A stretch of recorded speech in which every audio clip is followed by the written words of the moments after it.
Maria Gonzalez would be very relieved when her employers got back from their vacation in Europe.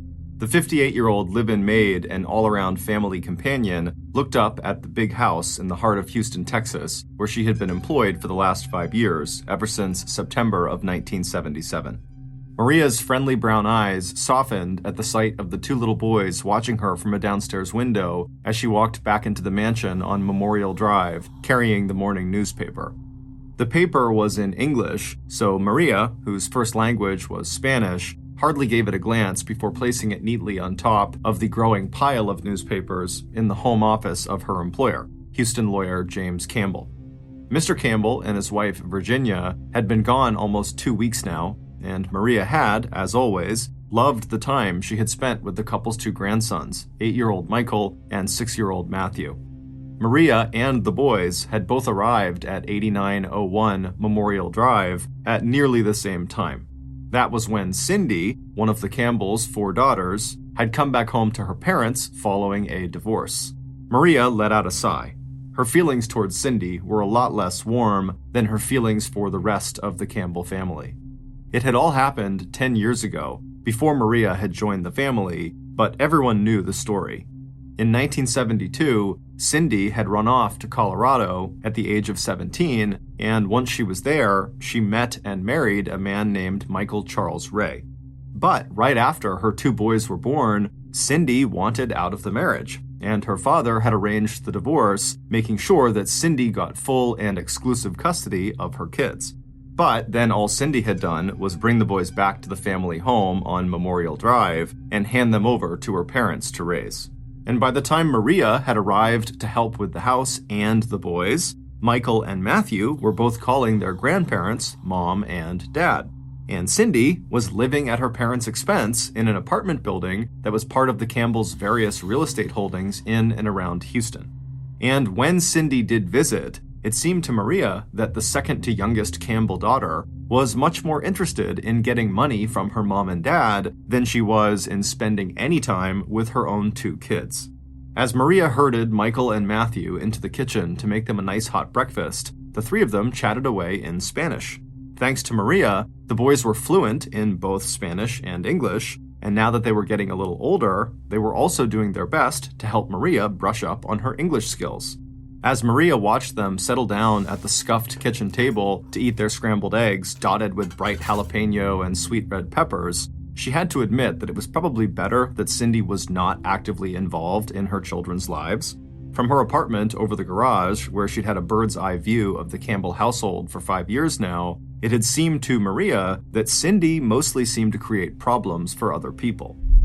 During the few years that Cindy was going to the same college as her younger sister Jamie, Maria had seen Cindy get into the car with Jamie in the morning to drive to school, and as soon as Jamie had started up the car and headed down the driveway to the street, Maria had seen Cindy toss burning cigarette butts into Jamie's long hair. And not only had Cindy never gotten her own driver's license, as far as Maria knew, she'd never really had a job either, not even after she had dropped out of college and had a lot of time on her hands. There had been that time, maybe a year or a year and a half ago, when Cindy had lived with a boyfriend who had helped her eat better and even go for walks and do some exercising, and Cindy had not only lost close to 60 pounds, but she'd also told her family that she'd gotten a job at a Houston nightclub doing stand-up comedy. But, like most of Cindy's so-called fresh starts, that had not amounted to much. Because now, Cindy was back to living in squalor in her own apartment again. Maria had heard what the apartment looked like: unwashed dishes, open cans of partly eaten food, dirty sheets on an unmade bed, and it looked to Maria like Cindy had given up on exercise, along with keeping herself clean and going to work. And lately, with her parents still not due back in town for another few days, Cindy had started to drop by the mansion again, getting lifts with people Maria did not know or recognize, and who just tended to sit in their car and smoke or drop an empty soda or beer can out of the car window while they waited for Cindy to come back outside. One of the reasons the Campbells had decided to go on this vacation in the first place was to get away from Cindy. In the last 6 months, Mr. Campbell especially had gotten fed up with Cindy's tantrums and requests for money, and he had told her that it was way beyond the time that she had found a job and started supporting herself.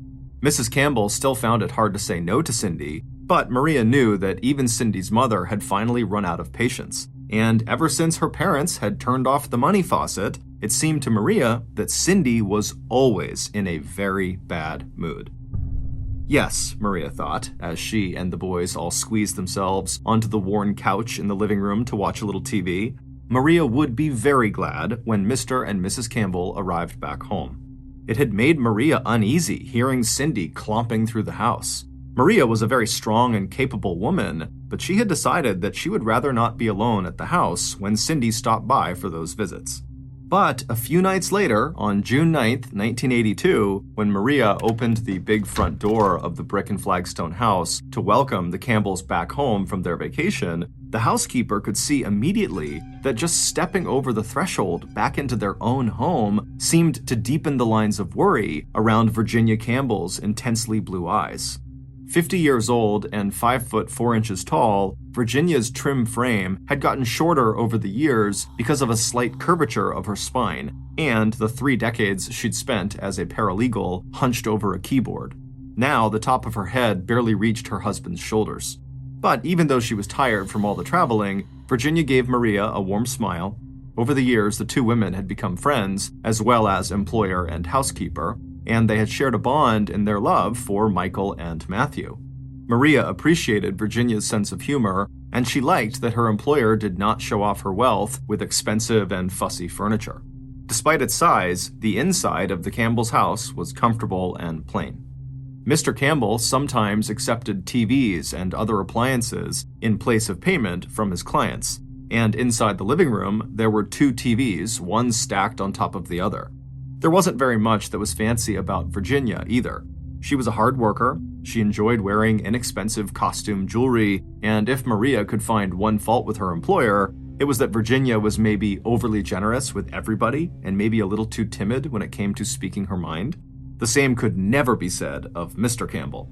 6 foot 4 inches tall, 201 pounds with a strong build and dark hair and features, James Campbell, who was 55 years old, had made a name for himself as a highly skilled and successful Houston lawyer with a solo practice and a sly and unpredictable sense of humor.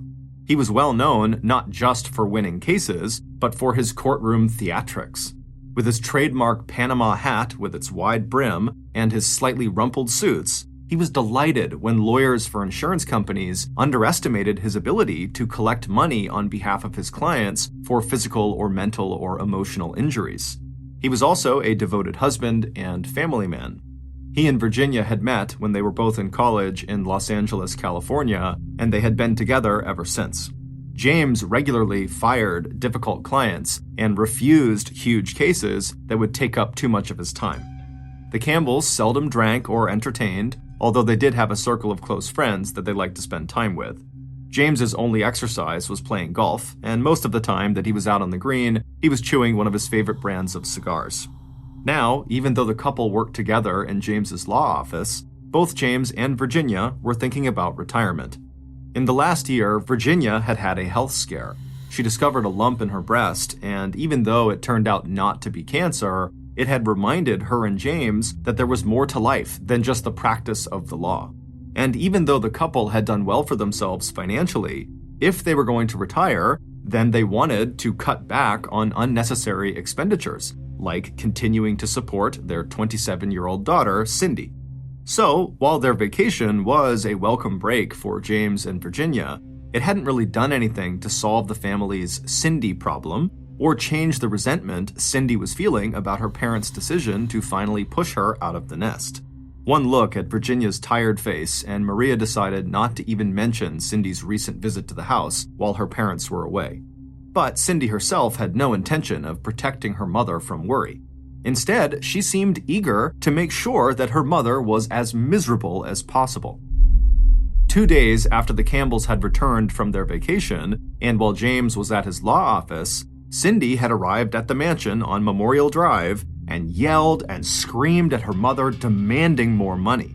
By that afternoon, Cindy not only had more money, she was dragging her mother around Houston to buy Cindy expensive silk blouses and designer jeans.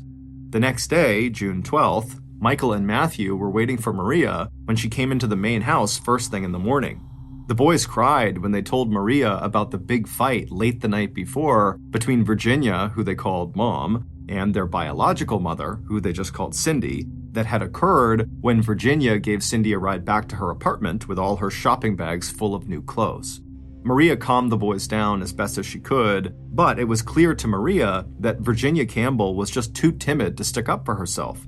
Maria wished that the other Campbell daughters lived closer so they could come by and visit and make Mr. and Mrs. Campbell and the boys smile again. On June 17th, the Campbells' youngest daughter, Jamie, who had left Houston to attend a college out in Knoxville, Tennessee, called to check in on her mom. Now that it was spring, Jamie was hoping to plan a long vacation back at home in Houston. But when Jamie mentioned this plan to her mother on the phone, Virginia just changed the subject. And more, Jamie had the feeling that her parents just wanted her to stay right where she was in Knoxville rather than come back to the family home. The next day, Friday, June 18th, was hot and humid. But the spring flowers were in bloom, and the Campbells, including Maria, were all looking forward to an evening out at Houston's Memorial City Mall. And while Virginia did look delighted as she and Maria and Matthew strolled from shop to shop, with Virginia buying small gifts for each of them, when the three of them sat down in the mall cafeteria for a bite to eat, Virginia seemed so anxious and worried that she had no appetite for food. Instead, Virginia just lit one cigarette after another, stubbing each one out after only a few puffs, before ordering a Coke and then coffee. By the time they got home, around 9 p.m. that evening, James and his older grandson, Michael, had already returned from their evening out, and now James had stretched out his long legs in the living room and was watching TV. Watching as Virginia joined her husband, Maria smiled before walking upstairs to check on the two boys and get them settled for bed. Friday nights were a special treat for Michael and Matthew. That was the one night of the week when they were allowed to drag their sleeping bags and bedding into their grandparents' master bedroom for a sleepover. That involved arranging themselves at the foot of their grandparents' bed and watching a movie on a cassette tape before falling asleep. Maria glanced at her watch. It was almost 9:30 p.m. She helped the boys get comfortable in their sleeping bags at the foot of the bed, and as she kissed them goodnight, she told them that their grandfather would be up any minute to start the movie. A few minutes later, after stopping by the living room to say goodnight to James and Virginia, Maria made her way out the back door to her own apartment over the garage. As she climbed the wooden stairs and looked up at the big Texas sky, Maria shook her head, wishing there was more she could do to help Mrs. Campbell. At about 3:40 a.m. on June 19th, less than 6 hours after Maria had left the main house to return to her apartment, Maria was startled awake by the sound of small footsteps running up her outside stairs, and then the sound of small hands banging on her door. A moment later, Maria heard the frantic and terrified wails of Michael and Matthew as they begged her to let them inside. After stumbling out of her bedroom and opening the door, it took Maria another moment to understand what Michael and Matthew were telling her. As she leaned down to gather the boys into her arms, the oldest pulled on her nightgown and looked up at her, tears running down his face. And now he was practically screaming as he told Maria in Spanish that Mom and Dad, aka James and Virginia, were dead. "They just killed them! They just killed them!" the little boy kept repeating. And then, "Maria, please, call the hospital, call an ambulance!" At first, Maria believed the boys, both of them, had just had a terrible nightmare, but even as she offered to make them some sugar water and sit down at the table with them, Maria saw that the boys had wet their pants. This was no bad dream, they told her. This had happened. The boys had been asleep, and then the light came on, and then there were loud noises, and then it was quiet again. And when Michael had finally crawled out of his sleeping bag, climbed to his feet, and looked onto the bed, he had seen that his grandparents, Mom and Dad, were covered in red, and they were no longer moving. Maria still could not believe it, and she didn't know enough English to tell this fantastical story to the police. So instead of calling 911, Maria told Michael to call his uncle J.W. Campbell, James Campbell's older brother, who was also a lawyer. 20 minutes later, J.W. and his wife Brucine arrived at 8901 Memorial Drive.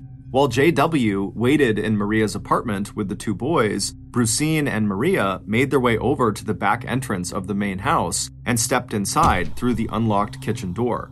A minute later, and the two women were standing in the doorway of the master bedroom, and Michael and Matthew had been right. James and Virginia Campbell were dead.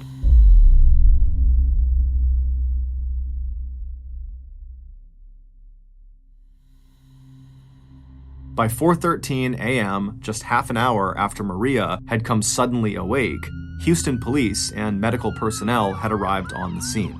2 men in uniform told the small group of 3 adults and 2 children, who were now huddled in the driveway, to step way back from the house. And Maria and Brucine felt a bolt of fear as they understood what the officers were really saying to them, that the killer might still be in the house. Detectives Michael St. John and his senior partner Carl Kent got the call at 4:35 a.m. A big murder out on Memorial Drive in an especially affluent area of Houston known as the Golden Buckle on the Sun Belt. 20 minutes later, the 2 homicide detectives had arrived at the Campbell home and were met in the back of the house by an officer who told them that police had searched the house and it was empty except for the 2 victims. Stepping into the downstairs rooms, Detective Kent was surprised at how plain the inside of the house was, but when he stepped into the master bedroom, any thoughts about home decor just vanished, as his mind went blank with shock. As a veteran homicide detective, Carl Kent had seen his share of gruesome murders, but this was his first cold-blooded execution. And the fact that the bodies in front of him were inside one of the safest and richest neighborhoods in Texas made him feel like he was looking at an overdone and grotesque movie set rather than real life. Everywhere he looked, there was blood. It was spattered on the ceiling, it was dripping down the walls and pictures, it was sprayed onto the curtains, and it was soaking into the sheets and mattress where James lay on his back and Virginia lay on her side. 2 tan sleeping bags lay in a heap on the floor at the foot of the bed.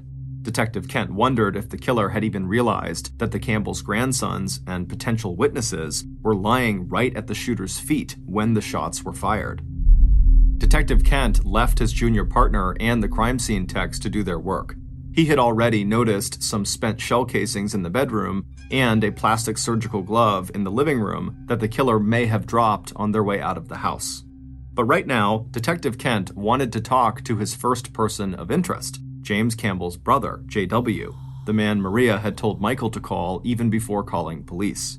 The detective wanted to know why J.W., an able-bodied man, had sent Maria and Brucine into the house to check out a possible murder scene instead of going into the house himself, and why, after getting Michael's frantic call, J.W. hadn't immediately alerted the police before heading over to the Campbells' residence.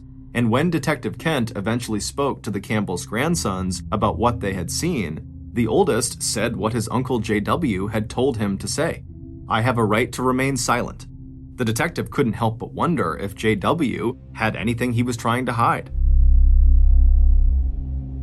By late Saturday, 3 of the Campbell daughters had arrived in Houston and were gathered at Memorial Drive. As the women, the oldest, Michelle, and the youngest, Jamie, followed by the second oldest, Betty, started going through their parents' house to see if anything was missing, they quickly discovered that the police were wrong when they assumed there had been no sign of robbery. While no one had taken the gold watch and diamond ring that Virginia had been wearing, and there was no sign that the house had been ransacked, the daughters and Maria quickly discovered that the fat roll of $100 bills that Virginia had taken with her the previous day on her trip to the mall was missing. The 4th Campbell daughter, Cindy, did not show up at 8901 Memorial Drive until the following afternoon, Sunday, June 20th, a day and a half after she'd been told that her parents were dead. And when Cindy did arrive, she and the man driving her, David West, who was yet another one of her on-again, off-again boyfriends, both looked totally hungover. Investigators had already tracked down Cindy and interviewed both her and David. While police were still checking out their alibis, they both seemed pretty solid. David had driven Cindy to her parents' house at about 10 p.m. on the night of June 18th to get some money from her mom, and David had waited in the car. After that, Cindy and David spent the night going out to eat, then attending 2 different parties where they were seen by multiple witnesses before ending the night at David's house well past the time when the Campbells were murdered. And even though Detective Kent and other investigators would hear plenty of stories about the fights Cindy had with her parents over money, police could find nothing in her background or David's to suggest that they could be tied to the murder. As for the other sisters and James's brother, J.W. Campbell, it would turn out that all of them too had solid alibis. And that was the problem. From the very start of the investigation, detectives were hampered by the lack of any useful physical evidence they had collected from the crime scene. They had discovered shell casings along with silver-tipped bullets, a kind of ammunition favored by professional shooters, but there was no murder weapon.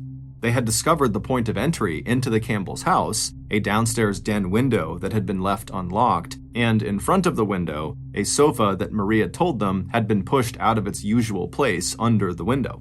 Outside the window, they found footprints that looked like they belonged to a pair of men's boots, along with a few cigarette butts, and inside the house, they had found that single blue surgical glove that the killer must have dropped on their way out of the house.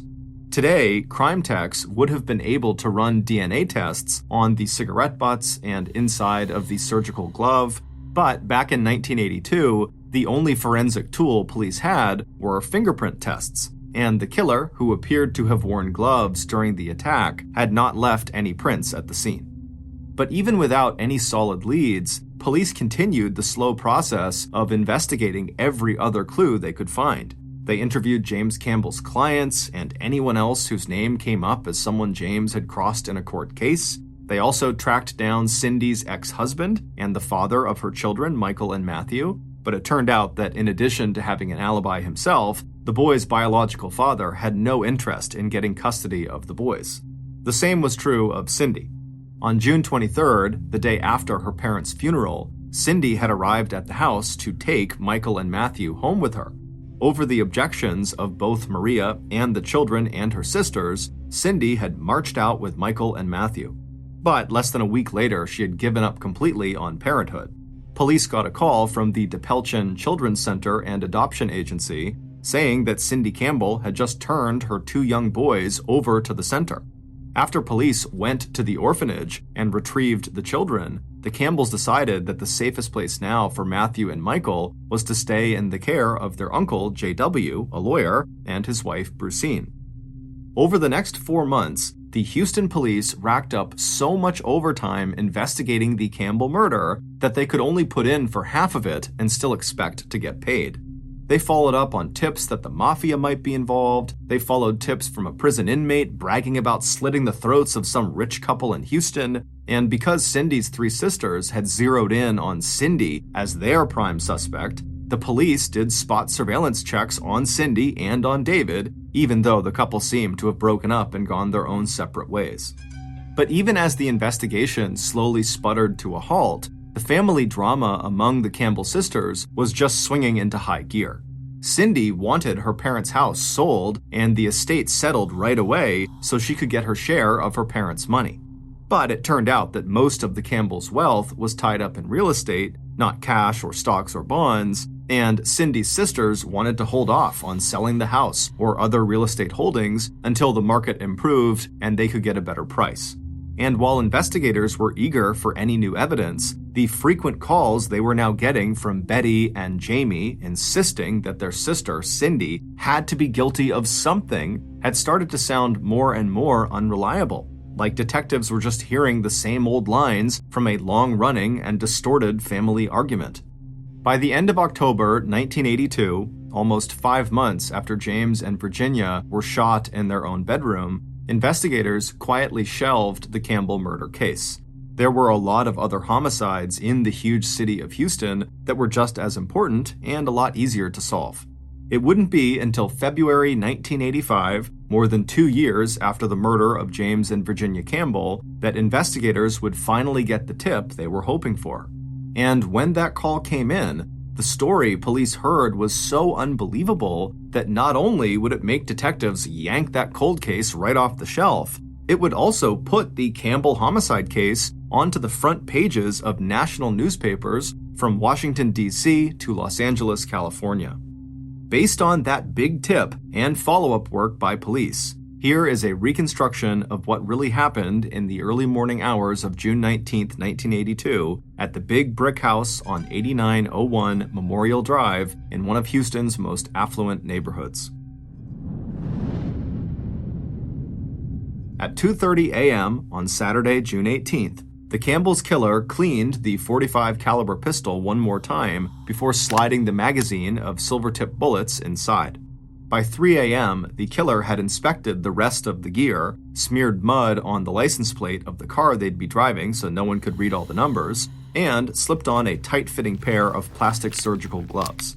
Then the killer slid behind the car's steering wheel and eased out onto the main road that led west to Memorial Drive and the Campbell house. As the killer neared the Campbell Street, they turned off their headlights and pulled their car onto the shoulder of the road on the opposite side of the hulking brick and stone house with the red tile roof. The time was 3:20 a.m. The .45 was tucked into the killer's shoulder holster, and a white hockey mask that goalies wore to protect their entire face fit snugly over the black ski mask underneath. Crossing the road to the front gate that blocked the entrance to the Campbell's property, the killer, careful not to make any noise, unwound a heavy metal chain that was wrapped, but not locked, around the latch. Stepping to the rear wall of the house, the killer found the window that looked in on the den. After easing the screen out, they began to work the window until it slid up just far enough that the killer could slip inside the house. A moment later, after pushing aside a sofa that had been under the window, the killer had crossed the den and then the living room, headed for the curved stairway to the second floor. Before placing their boots soundlessly on the first tread, the killer gently released the safety on the .45 caliber pistol in the shoulder holster. At the landing, the killer paused to listen. The big house was quiet. Turning to the upstairs hallway that was faintly lit by a nightlight plugged into an electrical outlet in the woodwork, the killer went up the last few steps to the second floor. Ignoring the closed doors on either side of the hallway ahead, the killer stopped at the first door on the right. They reached out a gloved hand and slowly turned the knob, pushing the door to the master bedroom open just an inch at a time. Stepping into the room, the killer saw that the queen-sized bed was positioned so the headboard was to the killer's right. The killer could just make out the figures of James and Virginia Campbell asleep on top of the covers. The killer slipped their hand upwards along the inside wall to the light switch. Taking a slow and steady breath, they flipped on the light and then took 2 steps forward towards the end of the bed. James rolled over onto his right side and started to bring his left arm up towards his face. The first bullet hit him in the neck. The killer immediately shifted their sights and aimed at Virginia. As the killer pulled the trigger again, Virginia moved slightly, and the first bullet grazed her upper arm. Quickly, the killer moved their weapon back to the man, and the third round struck James Campbell in his left eye. The fourth shot hit Virginia in her head. Stepping closer to the bed, the killer fired 2 more rounds, one into each of the victims' chests. Breathing hard, the killer took in the spray of blood across the headboard wall and ceiling. Then the killer looked down one more time to make sure that the Campbells were dead.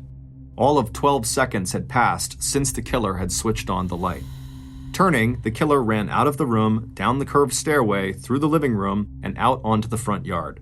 The killer had never even noticed that upstairs in the master bedroom, inside of the heap of bedding at the foot of the bed, lay 2 small boys. 20 or 30 feet from the house, the killer suddenly stopped. Looking around and then swearing softly to themselves, the killer turned and went back to the house.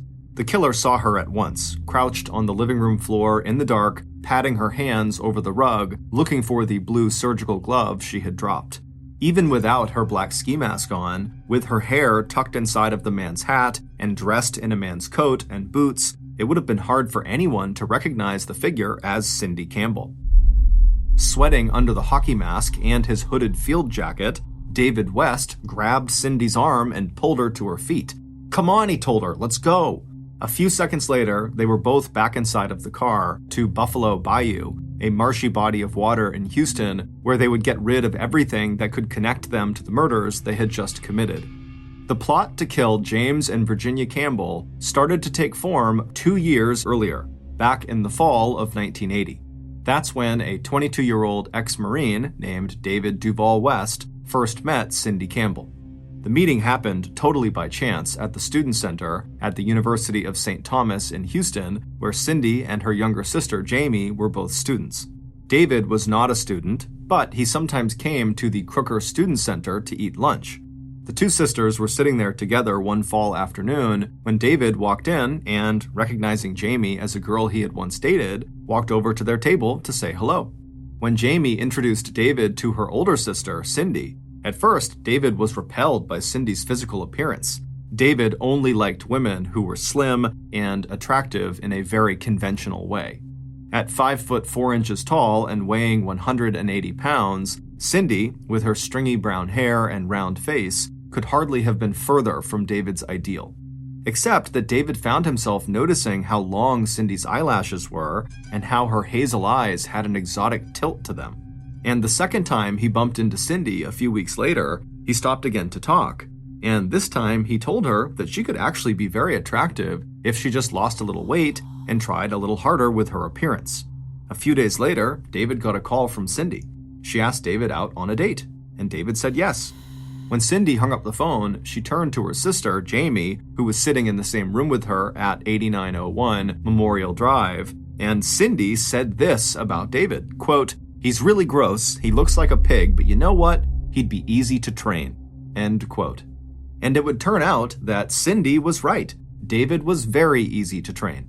By the spring of 1981, Cindy had dropped out of college and had been living with David for 6 months. He'd put her on a diet and prescribed a regular regimen of exercise, and Cindy had lost 50 pounds. She still wasn't interested in getting a job, but David was so proud of how successfully he was managing Cindy's weight and appearance that he didn't mind supporting her. And now, everywhere they went, men admired Cindy. And Cindy had decided to take a gig as a stand-up comic at the bar where David worked as a bartender. But even as David congratulated himself on having created his own perfect woman, Cindy was busy drawing David into a tangled web of lies. According to Cindy, she had been relentlessly and continually abused ever since she was a child by her parents, by her sisters, by her first husband, and by every boyfriend she had ever had. She had been hit, pinched, tripped, beaten, cut, neglected, and humiliated in every way imaginable. But according to Cindy, the worst thing that had ever happened to her was getting sexually molested by her father.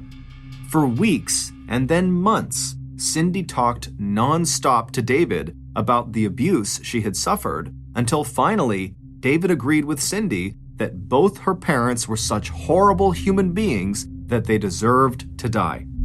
And when they did die, Cindy, who had been supported by James and Virginia her whole life, would no longer have to ask for money. Instead, her parents' money would simply become her money in the form of her inheritance.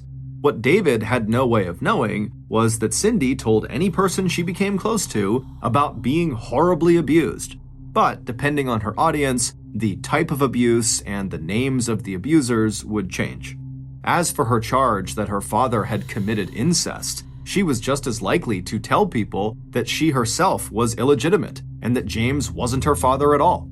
Sometimes it was Michael James was supposed to have fathered, other times it was Matthew, and other times the father of both sons was her no-good ex-husband Michael Ray. The point of Cindy's stories, none of which police were ever able to substantiate, seemed to be so she could manipulate people and play on their sympathy to get money, and persuade them to take care of her and feed her and invite her into their homes. Even after Cindy left David and moved on to other boyfriends, she always popped into David's life either to rekindle their sexual relationship or ask for some kind of help, and each time she made sure she reminded him about what she claimed her father had done to her. And by early spring 1982, when James and Virginia decided it was time for their daughter Cindy to go get a job, Cindy returned to David, and when she did, it was to tell him that suddenly her father had started making inappropriate advances towards her, and Cindy wanted David to kill both James and Virginia Campbell.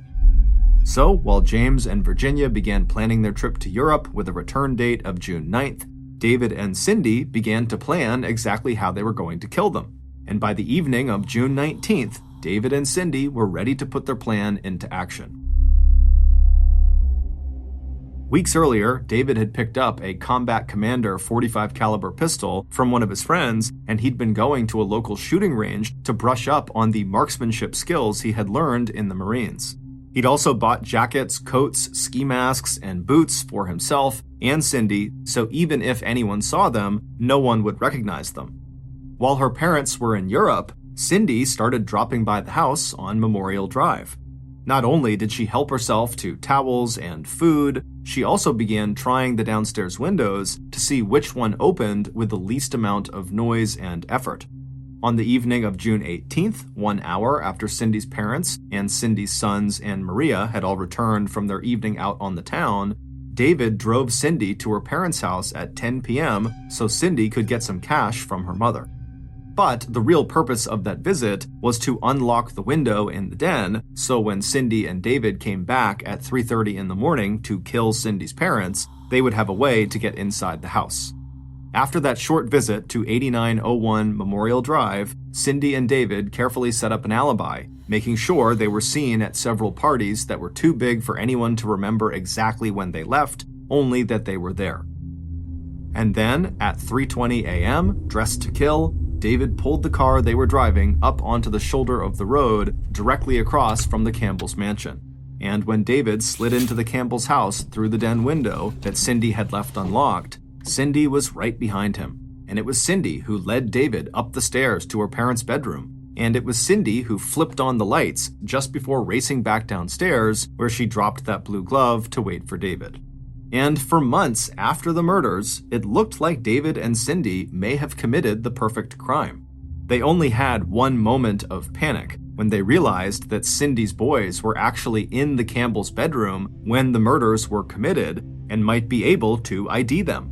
That's when Cindy dragged the children out of the Campbell home on June 23rd and took them to David's apartment, where she and David grilled the two little boys about what they had seen or heard on the night of the murders. Satisfied that the boys could not ID them, Cindy and David simply dropped the boys off at the orphanage.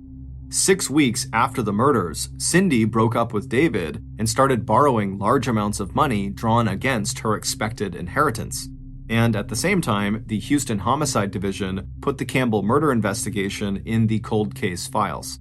But then, 2 years and 4 months after the murders, and just before Cindy's sisters were ready to settle their parents' estate and distribute the Campbell's inheritance among the 4 daughters, Cindy's older sister, Betty, decided to make one final attempt to see if Cindy had been involved in their parents' murder. And in December of 1984, Betty hired a private detective firm called Clyde Wilson International Investigators to find out who killed James and Virginia. On the evening of Wednesday, December 19th, David West looked up from his drink at the Park Lane bar in Houston and saw just his kind of woman weaving her way towards him. Tall, athletic-looking, and plenty of curves, Teresa Neal, as she later introduced herself, was wearing high-heeled suede boots, black satin pants and jacket, and black eyeliner around her big, vivid blue eyes. 2 weeks later, and David was totally smitten with her. He was fine with the fact that Teresa wanted to keep things between them platonic, at least for now. David had always prided himself on respecting and defending women, which was really what had gotten him mixed up in Cindy's murder plot in the first place. He'd been trying to protect her from her father. But now, the crime he had committed weighed on David, and by January 4th, he had started dropping hints to Teresa that he was keeping a very big secret. And it had to do with an old girlfriend of his, a woman named Cindy Campbell. By mid-February of 1985, David and Teresa had declared their love for one another. But before Teresa could fully trust David and begin the physical relationship he wanted, he had to tell her the details of this secret he was keeping. He had to be totally honest and open with her before she could commit to him. So, on the night of February 20th, after spending the evening together and listening to David talk about Cindy Campbell's crazy tales of abuse, neglect, and incest, Teresa told him it was now or never. As they sat inside her car in the driveway of his house, Teresa's black purse on the console between them, Teresa told David that if he didn't tell her exactly what he and Cindy had done, then Teresa was going to walk out of his life forever. After a long moment of silence, David reached across the space between them, put his fingers under Teresa's chin, and turned her face so he was looking directly into her blue eyes. Then, in a quiet voice, David told Teresa, quote, "I killed both her parents," end quote. Teresa, whose real name was Kim Paris, and whose real job was working as an undercover private detective for the firm that Betty had hired to find her parents' killer, let out a long, astonished breath. In all her time working this case, it had never really occurred to the young private eye that David himself might have executed James and Virginia Campbell. Meanwhile, the tape recorder whirring away silently in the purse that sat between them picked up every word of David's confession. And so did the surveillance team in the police van around the corner, where Kim's partner was listening with 2 police officers. Back at the Houston police station, investigators got the call and the tip they had been waiting for. Thanks to the work done by Clyde Wilson International Investigations and 23-year-old Kim Paris, Houston police could finally close the case on the Campbell murders. Before Kim Paris left David's driveway that night, she and David agreed to meet up together the following night for dinner. And on February 21st, after that dinner, during which David gave up even more details about the murder and Cindy's involvement, Kim told David she needed to stop on their way home at a convenience store so she could buy another pack of cigarettes. When they made that stop, Kim told David to wait in the car, saying she'd be back in just a couple of minutes. As soon as she walked away, an entire team of police officers surrounded the car. When David stumbled out of the front passenger seat, he caught sight of Kim standing on the other side of the store's glass windows. As David was arrested and charged with capital murder, Kim met his eyes and raised the beer can she was now holding in a silent toast.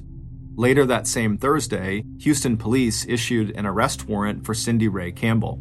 And on December 11, 1985, David West pleaded guilty to the first-degree murders of James and Virginia Campbell.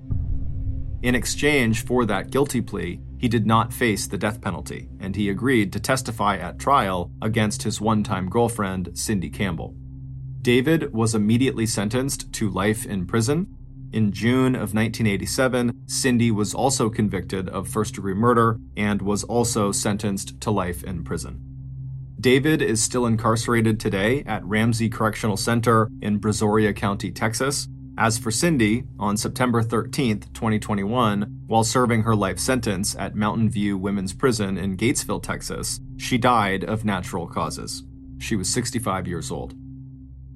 On May 21, 1941, Betty Albright and her 3-year-old son, Eldridge, traveled to her mother's house in rural Woodstock, Maryland. Betty had asked her mother if she would look after her son for the afternoon so Betty could catch up on some much-needed sleep. They arrived at Betty's mother's house at about 1:30, and right away Betty went inside, handed her son to her mom, and went upstairs to take a nap. As for Eldridge and his grandmother, they went out in the backyard to play. Now, Eldridge loved going to his granny's house because she had this enormous backyard for him to play in. If you were standing on her back porch looking out, it would be 250 meters of just open grass for him to run around in, and it butted up against this huge forest. And in the middle of her property, looking straight out at the forest, there was this 3-meter gap in the trees that if you walked through it, it would bring you down to this creek bed that was seasonal, and there was very rarely any water running through it. From the porch, anyone that was standing in this creek bed, you could clearly see.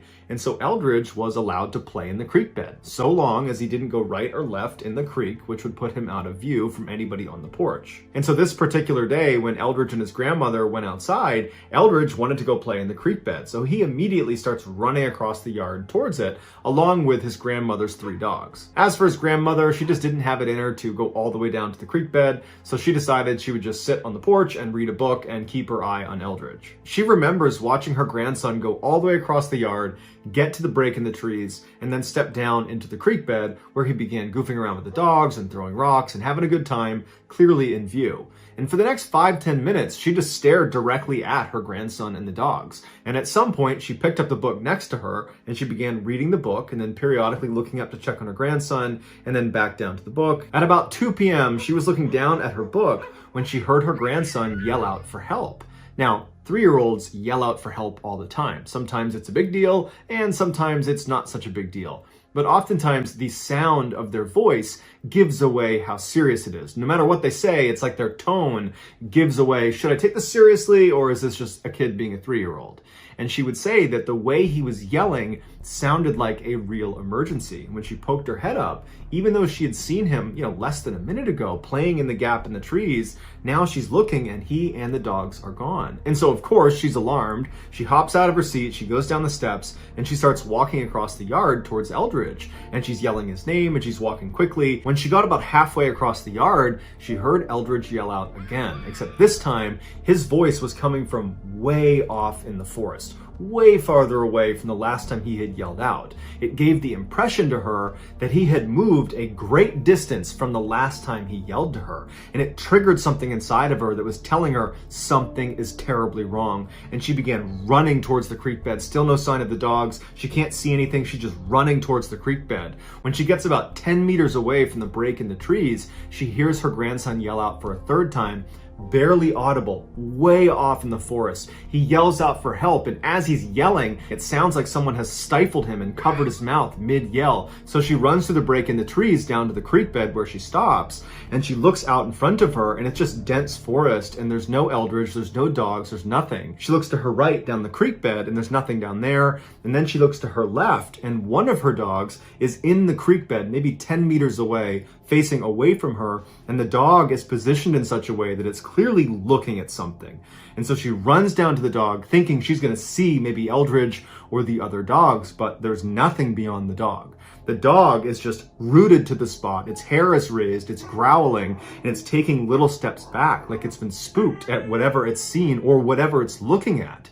And she just looked up and tried to look in the direction the dog was looking, but there was nothing. It was just forest. And so at this point, she felt certain that someone must have abducted Eldridge. And so she turns, she tries to pull the dog to come with her, but the dog's not budging. And so she runs back to the house to wake up Eldridge's mother. The two of them come back down to the creek bed. The dog is still in the same position, growling and staring in the same direction, as if whatever it's looking at hasn't gone anywhere. And they look for a couple more minutes. They're yelling for Eldridge, and the grandmother is telling her daughter, look, I think he's been abducted. We gotta call the authorities. And finally she relents, and so they do manage to get the dog. They run back to the house and they call the police. Shortly thereafter, the state police showed up with this huge contingent of searchers, and they immediately went down to the creek bed where they started pushing predominantly to the left side, which is where the dog was angled, and it was also where the grandmother had heard her grandson yelling from. And very quickly, police discover some of Eldridge's footprints about 50 meters down on the left side of the creek bed. They were in some sand right at the edge, and they were walking away as if he was leaving the area he had been told to stay in, which was in that gap in the trees. But interestingly, the footprints, it looked like he had been walking for maybe 20 or 30 meters when inexplicably the prints just stop, as if he stopped in the sand where he was. But had he gone right, left, straight, turned around, had he gone in any direction, there would have been additional prints in the sand, but there wasn't, which gave the impression that was where someone must have lifted him up and kidnapped him.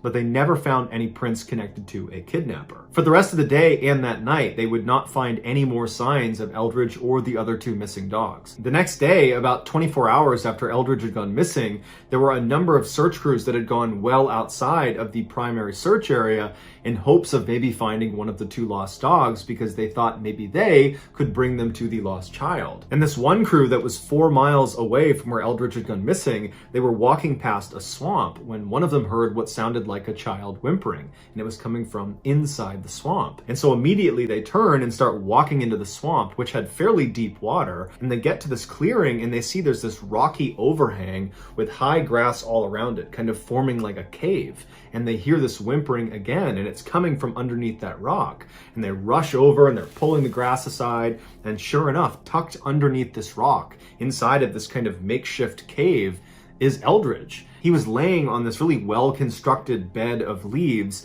that looked like an animal's den. So either Eldridge had found an animal's den, or he had built himself this beautiful bed of leaves. When they approached him, he was sleeping underneath this rock, and so that whimpering sound he was making, he must have been making in his sleep. And so as they got closer to him, he woke up and he kind of sat up, and he's very groggy and confused. You know, all of his clothes were really badly torn up, and he wasn't wearing any shoes, but he overall seemed okay. He just was very confused seeming. And so they scooped him up and they brought him back to search headquarters, reunited him with his mother and his grandmother, and everyone's just so relieved that he's alive. But at the same time, people were like, how did he get 4 miles away in the middle of a swamp? And so after the doctor cleared him, saying he was okay, besides some scratches and bruises, the police, along with the mother and the grandmother, sat down with Eldridge and asked him, you know, what happened? But unfortunately, Eldridge appeared to not know this had even happened. He didn't even know he had spent 24 hours out in the middle of the woods by himself. It was like he had blacked the whole thing out. Because Eldridge was found alive and unharmed, the police did not continue to investigate this case. And so we don't know what caused him to suddenly be yelling for help and appear to be drifting farther and farther into the woods. We don't know what the dog saw in the creek that scared it so badly. We don't know how Eldridge moved 4 miles through a dense forest over multiple swamps only to wind up in yet another swamp inside of a cave. Although the police came out and said Eldridge must have just wandered off on his own, basically everybody involved in this case believes someone or something abducted him. It's just very fortunate he was found alive. Unfortunately, there's no clarification about what happened to the other 2 dogs, although the way it's worded in the story, it does sound like they were never found. In the 1950s, the Thorpe family lived in Dunbar, Pennsylvania, which was a small town of less than 1,000 people. Their house was on a very quiet street with very few neighbors anywhere near them, and their property was right up against this forest that was right in their backyard. Their daughter, 2-year-old Anna, loved to play in their backyard, but she was instructed to stay on the grass section of their backyard and not venture into the forest because the forest was snake infested. And Anna was terrified of snakes, and so she happily obliged. On May 5th, 1950, Anna was playing in her backyard in that grassy section, and her mother was in the kitchen looking out the back window into the backyard, and her mother looked down for a second when she heard her daughter scream. She looked up, and Anna was gone. She immediately ran outside, and she's yelling for her daughter. She's looking all around, and she knows she must have gone into the forest, and she's thinking to herself, she must have been bit by a snake, and she's laying on the ground somewhere. That's why I can't see her. And so she runs into the forest, and she's screaming for her daughter, and she's not getting any response. She's starting to panic. All her yelling has gotten the attention of her 2 older sons that were in the house. They come running outside and they join the search, and they start fanning out, and they're looking for Anna, and she's just gone. And so after only a few minutes of looking, Anna's mother decides she has to call the police. The police show up and they launch this massive search, and word got out to the residents of Dunbar that one of their own had gone missing, a child no less. And so virtually everyone in Dunbar showed up to be a part of the search, and they combed that whole forest behind their property, and there was just no sign of Anna. After the first 24 hours had gone by and they had not found any sign of Anna, they decided to expand the search area from a 1-mile radius to a 3-mile radius. And within just hours of this change, there was a crew that was 3 miles away from where Anna had gone missing, and they found Anna, and she was alive. She was laying under this blackberry bush. All she had on was a single shoe. Next to her was a pile of clothes. When they went up to her, she seemed okay. They picked her up and they brought her back to the search headquarters where they reunited her with her parents. A doctor looked at her, and the doctor said, there's no signs that she was attacked. There's really no signs of any wear and tear on her at all. It doesn't even look like she was outside for the past 24 hours. When Anna was asked about what happened to her, she wasn't able to give any sort of meaningful answer because she's only 2 years old. But the reason this case is included in today's video is not because, she vanished mysteriously in the forest, and that she was actually found 3 miles away versus 1, or, that she was found with just a shoe on.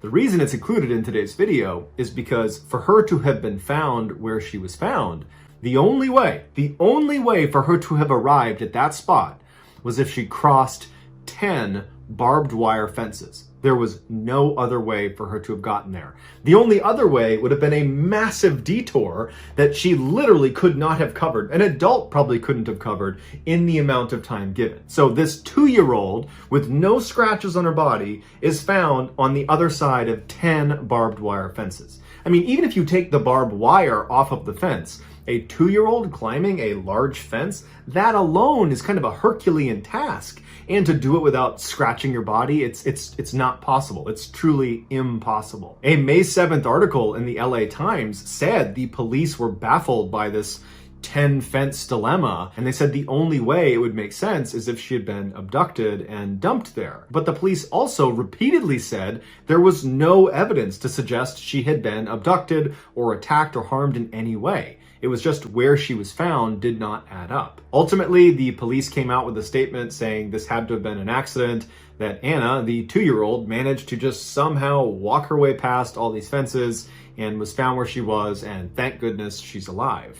But interestingly, the police confiscated her clothing and would not give that back to the parents, indicating there was further investigation happening even though the child had been found. but unfortunately, the police never revealed whether or not they actually discovered anything else about this case. And like in the Eldridge case, Anna's parents did not press for more information about what happened to their daughter because she was found alive and unharmed. Now, Anna's case might seem like some crazy anomaly, and that's all it is. But this is not the first time something like this has happened in this small area in Pennsylvania. 2 years earlier, and less than 10 miles away from where Anna went missing, another 2-year-old, Ronald Collier, also went missing in the same stretch of woods. His mother had been sitting with him on their back porch, which overlooked the same forest, and at some point his mother had gone inside, leaving Ronald sitting on one of the seats. When she came back out again, Ronald was gone. His mother estimated that she was inside for maybe 10 or 15 seconds tops. The police and the community came out in force, and they combed through the woods, and they could not find any sign of Ronald. And the police got really frustrated with Ronald's parents because they felt like this is impossible. How could this child not turn up considering the timeline you've given us, which is you went inside for 10, 15 seconds and your son is now completely gone. He's completely vanished. Like, you must have something to do with this. And so the police made Ronald's parents take polygraph tests, and his parents passed all of them. The search for Ronald continued for several weeks, but unfortunately, it was ultimately terminated and they never found him. People in the area believed someone or something, maybe a bear or some other animal, was lurking in the tree line and watching Ronald. And as soon as his mother went in the house, they ran up and snatched the child and ran away with him. However, the police came out and said there was no evidence to back up that this child had been kidnapped, that what's far more likely is Ronald just got up and walked away and disappeared. However, 2 years later, when Anna's case happened, these similarities between her case and Ronald's case were just too much for locals to overlook.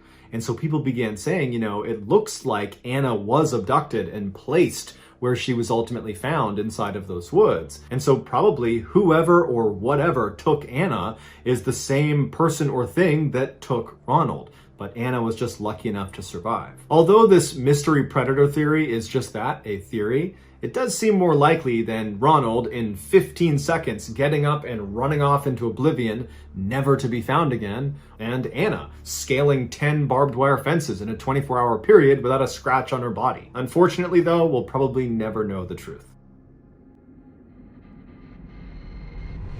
In September of 2004, 49-year-old Robert Springfield, along with his 2 teenage sons, left their home in Wyoming, bound for the Bighorn Mountains in Montana. They were planning to do some elk hunting on the Crow Reservation, which is the homeland of the Crow tribe, and Robert and his family were members of the Crow Reservation and therefore had the rights to hunt on that land. The specific spot the boys were going to be hunting was Black Canyon, a particularly steep and rugged area. But Robert was well equipped for this type of environment because he had previously served in the United States Marine Corps in their Special Operations Unit, which would have meant he would have received a very high level of outdoor survival training, which is perfect for living up in the mountains. Robert's sons had apparently learned a lot from him and were very competent outdoorsmen as well. They arrived at the reserve on September 19th and immediately headed out to do some bow and arrow hunting. Their plan was the 2 boys would break off from their father and head over to the edge of the canyon and attempt to drive elk down into the valley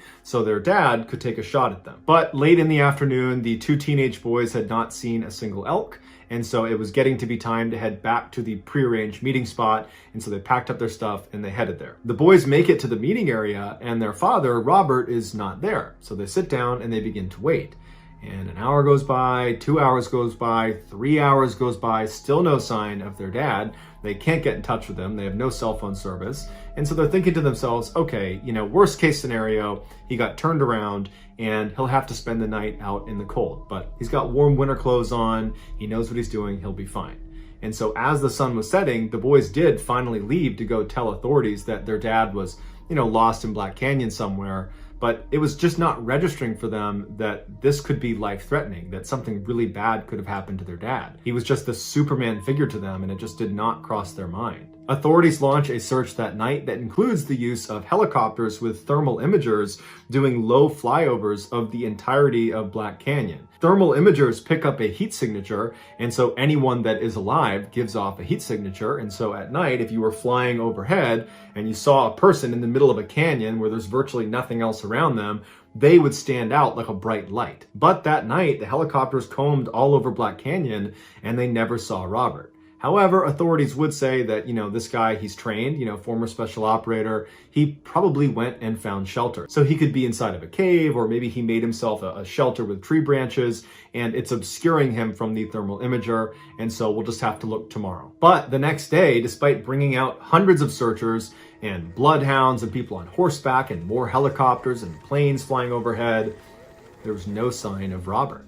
And after several weeks of still not finding any sign of Robert, they ultimately called it off. The family was obviously crushed, but more than that, they were just dumbfounded. The idea that something bad had happened to invincible Robert, that just didn't add up for them. And so after the official search was terminated, they would continue to make trips into Black Canyon looking for their father, their husband. But unfortunately, like all the searchers, they never found any trace of him and eventually accepted that he was gone. 1 year later, in October of 2005, a hunter who didn't know anything about Robert Springfield or the fact that he had disappeared, this hunter is in Black Canyon in the same area where Robert Springfield had disappeared. And this hunter is walking through this really dense forest. He's all alone, he's an experienced hunter, and he's not on a path, he's just kind of combing through the woods, and he starts to hear what sounds like a crow screeching.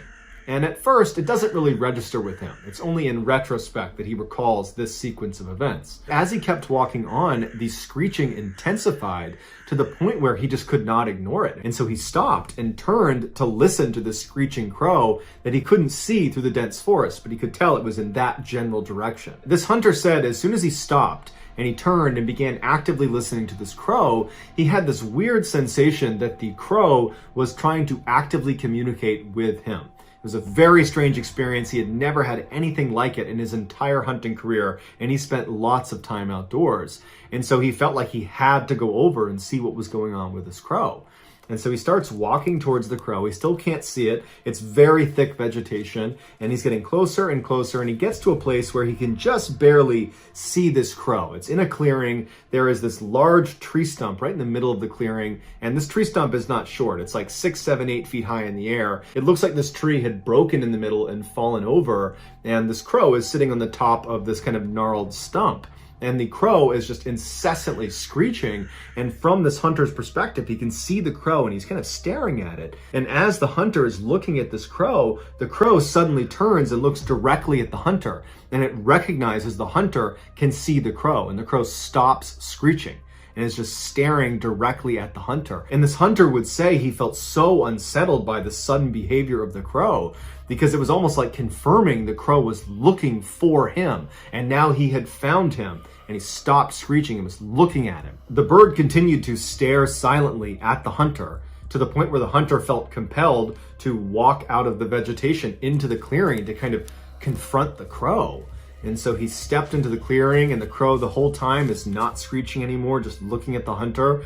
And the hunter's standing in the clearing, and he looks at the crow, and the crow suddenly looks straight down. The hunter follows the crow's gaze down to the ground, and he sees at the base of the tree is a human skull. And the hunter's so taken aback by this, he looks back up at the crow, who's looking at him again, and the whole situation is so terrifying to this hunter that he just makes a note of where he is, and he runs. As soon as the hunter got out of the woods and was back in cell phone reception, he called authorities. Authorities showed up, and he showed them on the map where he had discovered this crow and the skull next to a tree. And sure enough, the authorities make their way out and they find the skull right under this tree. The crow at this point is gone. When they walked up to the tree stump, they discovered it was not just a human skull, it was also a human femur bone right next to the skull. And then next to that was a set of boots that had been placed right next to them, neatly next to one another. And then next to that was a belt that had been tightly wound up and placed next to the boots. And then next to that was a jacket that was not folded, but was balled up, and inside of the jacket was a wallet containing cash and Robert Springfield's ID cards. The authorities launched a search in that area to look for the rest of Robert's remains, but unfortunately they were never recovered. Also, his bow and arrows were never found. The FBI was brought into the case because foul play was suspected, and they eventually determined that Robert must have been shot. And then they later recanted that statement and said actually he was hit by a falling tree. But if he was struck by a tree, then where is the rest of him? Wouldn't it have been in that area? And then why were all of his things neatly stacked? Certainly he wouldn't have done that after getting hit by a tree, so who neatly stacked his things after he was hit. And then also, where is his bow and arrows? But despite how improbable it sounds, that is the official theory, that he was hit by a falling tree. The family, along with many other people, believe he was attacked by someone or something up in those mountains. But if he had been attacked, his sons would have heard the struggle because they were in an area where sound carried really, really well. And if a person attacked him, why didn't they take the money out of his wallet? Also, where Robert's remains had been found was very close to where his original campsite had been with his two sons on the night he had gone missing. And so it was firmly located inside of the initial search grid, meaning had he been under a tree or been left for dead by some attacker in that area, he would have been found in those first couple of weeks that they were looking before the search was terminated. So the fact that he wasn't found means either hundreds of people didn't see him, including a helicopter with thermal imager, or he wasn't there until after the search was terminated. And if so, where was he? And perhaps the weirdest aspect of this entire case is the claim by this hunter that a crow apparently lured him over to this tree stump where he found Robert's remains. If you believe this hunter's story, and many, many people do, then do you really think it's a coincidence that all of this took place on Crow Reservation, home of the Crow tribe? I think not. But will we ever know the truth about what actually happened to Robert? I don't know.